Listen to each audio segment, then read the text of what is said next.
Au moins 7557 détenus se sont évadés des prisons népalaises après les troubles massifs qui ont secoué le pays le 10 septembre. Selon le journal Republica, citant une source au ministère de l'Intérieur de cette nation sud-asiatique, des évasions ont été signalées dans 13 établissements pénitentiaires.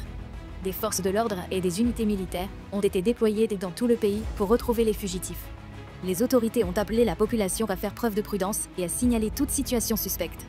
Les 8 et 9 septembre, le Népal a connu les pires troubles civils depuis plusieurs décennies, alimentés par le mécontentement croissant de la jeunesse, en particulier de la génération Z, face à la corruption systémique, au népotisme politique et à l'interdiction imposée par le gouvernement sur 26 plateformes de réseaux sociaux, dont Facebook, Instagram, WhatsApp, YouTube et X.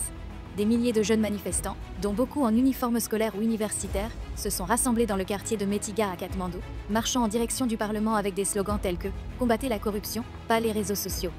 Les manifestations se sont également étendues à d'autres villes comme Pokhara, Biratnagar, Bharatpur et Itahari. Initialement déclenchées par l'annonce de l'interdiction des réseaux sociaux le 4 septembre, les protestations se sont transformées en mouvement national contre la corruption, entraînant des affrontements violents, de nombreuses pertes humaines et d'importants dégâts matériels.